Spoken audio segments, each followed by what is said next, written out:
Art and Dharma Class 5, ASPARA in KHMER style. Dear beautiful and radiant viewers, welcome to the 5th episode of Art and Dharma, where we will talk about the connections or interplay between art and Dharma. My name is Victor Gabriel, and I am a lecturer at Sakya Buddha University in Santa Ana.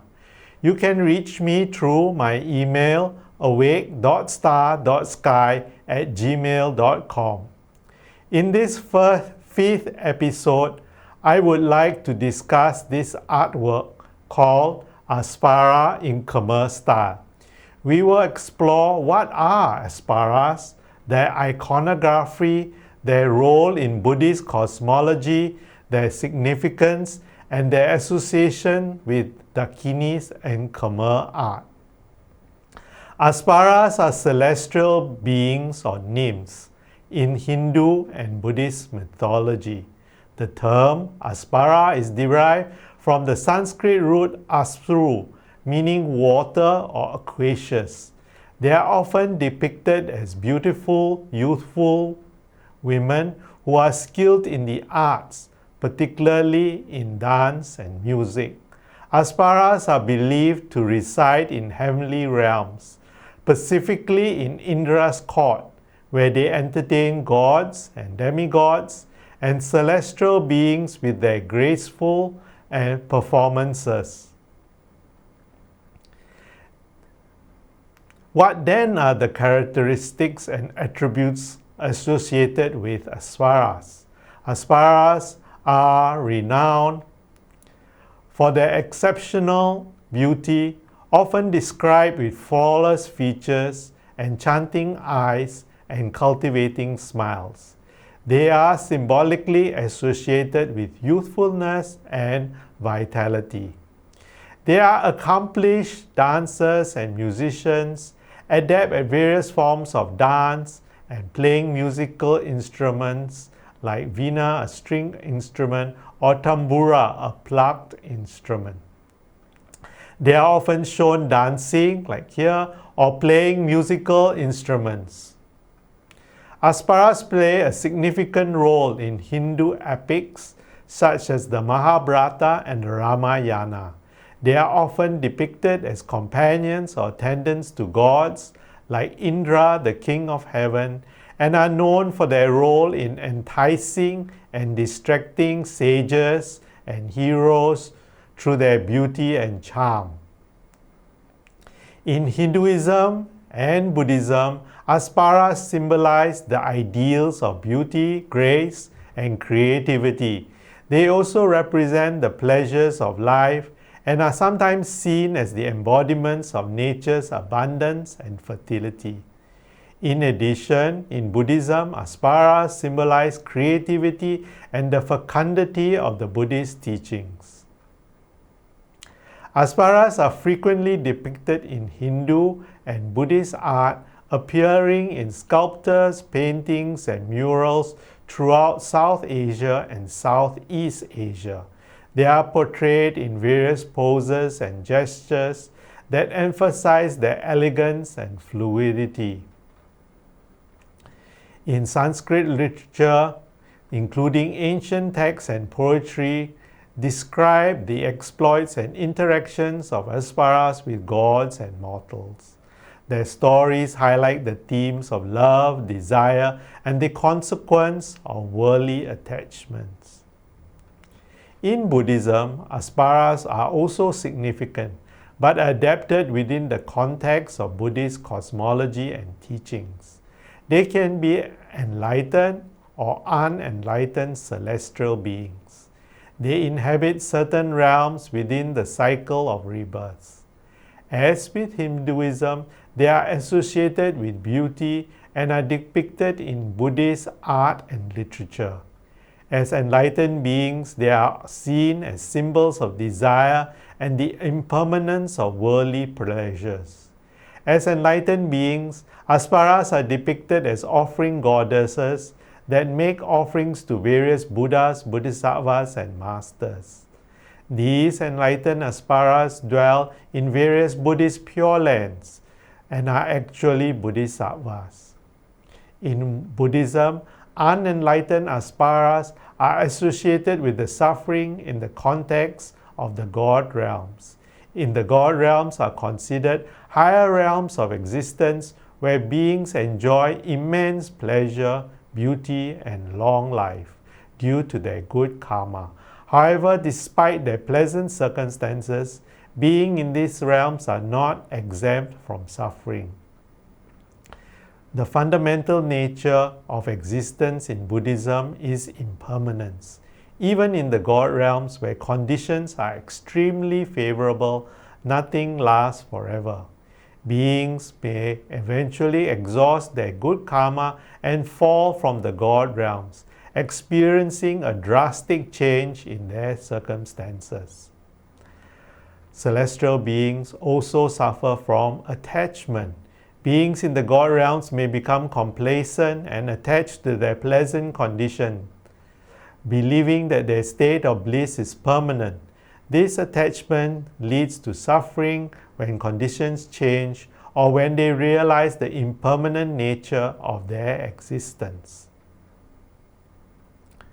Despite their comfort and luxury, beings in the God realms may neglect spiritual growth and the pursuit of enlightenment. In Buddhism, true liberation from suffering comes from attaining nirvana, which is not achievable in the God realms due to the distractions of pleasure and indulgence.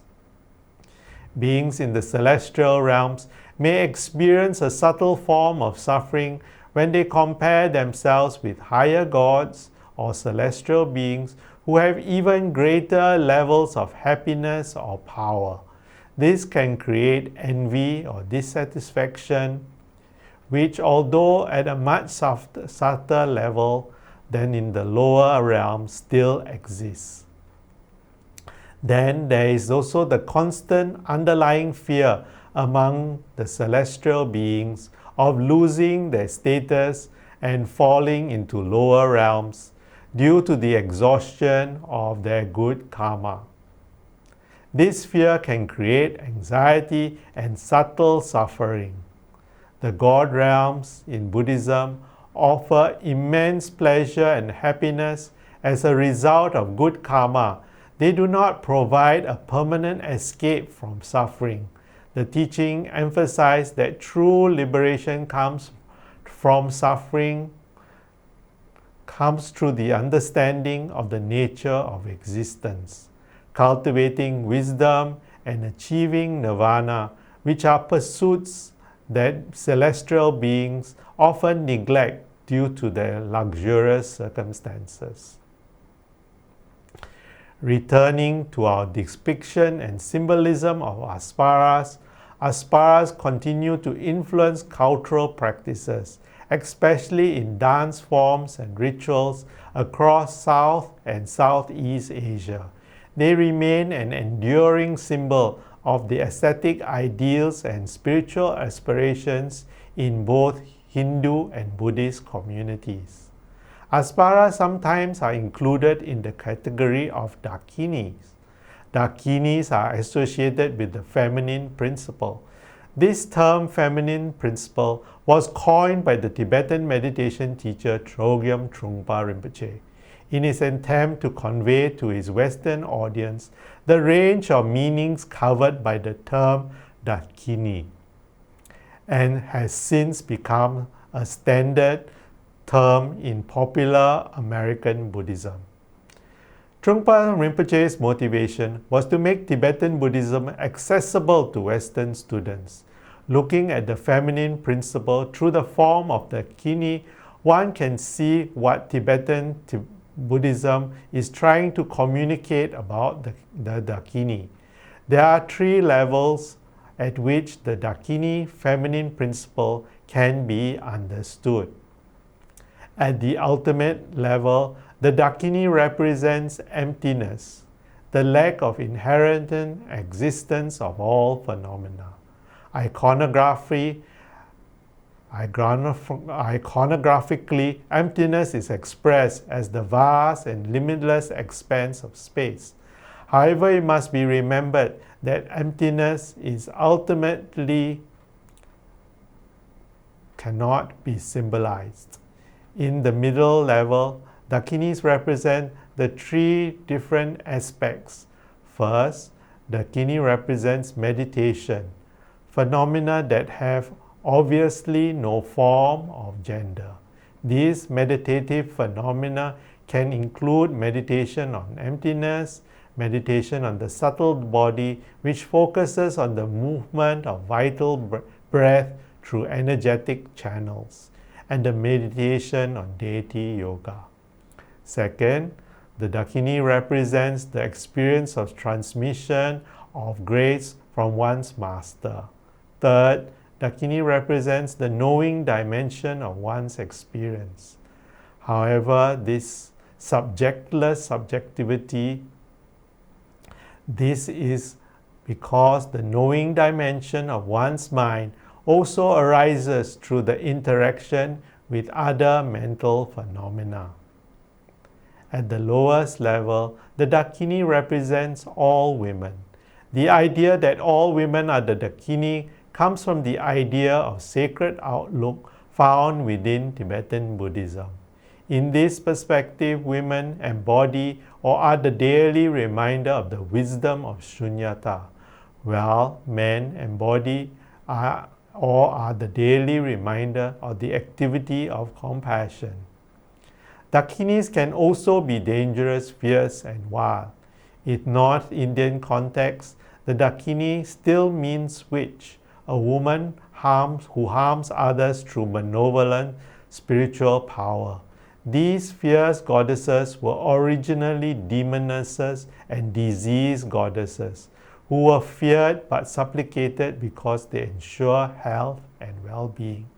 These goddesses came to be considered powerful and dangerous protectors of Buddhism. Currently, there is a reclaiming or promoting a spirituality that is supportive of women's needs and concerns. This is called goddess spirituality. Goddesses in goddess spirituality represent any value that has been dismissed or denigrated by patriarchy. These values include the sanctity of nature and the earth, birthing, mothering, nurturing, sexuality, and embodiment. In this context, one can easily see how popular culture has reclaimed these fierce and diseased goddesses as feminist goddesses, since both represent what has been ignored or disrespected by society. The ASPARAs depicted here today are in the KHMER style. The KHMER style is most associated with Angkor Wat. Angkor Wat is a massive temple complex located in Cambodia, renowned for its stunning architecture and historical significance. Angkor Wat was built in the early 12th century during the reign of King Suranavarma II, who was a ruler of the KHMER Empire. It was originally constructed as a Hindu temple dedicated to the god Vishnu, but later transformed into the Buddhist temple complex. The KHMER Empire, centered in present-day Cambodia, was a powerful state in Southeast Asia during the medieval period. Angkor Wat served as a central religious and political hub of this empire. Angkor Wat covers a vast area, approximately 162 hectares, and is designated to represent Mount Meru, the mythical abode of the gods in Hindu mythology. The temple's central tower rises to the height of 213 feet and is surrounded by 4 smaller towers, forming a square pattern. The walls of Angkor Wat are adorned with extensive brass reliefs depicting scenes from Hindu mythology, historical events, and daily life during the KHMER Empire. These carvings provide a valuable insights into the culture and beliefs of that time. By the end of the 12th century, Angkor Wat was gradually transformed into a Buddhist temple complex. This conversion is reflected in the addition of Buddhist iconography and statues within the temple. Angkor Wat became an important pilgrimage site for Buddhists in Southeast Asia, attracting devotees from neighboring regions who came to worship and study the Buddhist teachings. Angkor Wat was recognized as a UNESCO World Heritage Site designated in 1992 for its outstanding universal value as a cultural and religious monument. It remains a symbol of Cambodian national pride and is depicted on the national flag of Cambodia. Angkor Wat is one of the most visited tourist attractions in Southeast Asia, drawing millions of visitors each year who come to admire its architecture, history, and spiritual significance. In summary, ASPARAs represent a rich mythological and artistic tradition that spans centuries, embodying the themes of beauty, creativity, and the transient nature of worldly pleasures in Hindu and Buddhist philosophies. Their presence in literature, art, and religious practices underscore their enduring significance in shaping cultural identities, spiritual beliefs across Asia and beyond. Today we have talked about ASPARAs, their iconography, their role in Buddhist cosmology, their significance, and their association with Dakinis and Khmer art. If you like this episode, please write to me at awake.star.sky@gmail.com. Tell me what you like, what you enjoyed, and what you would like to see more of. You can also submit artwork that you want me to comment about. Thank you.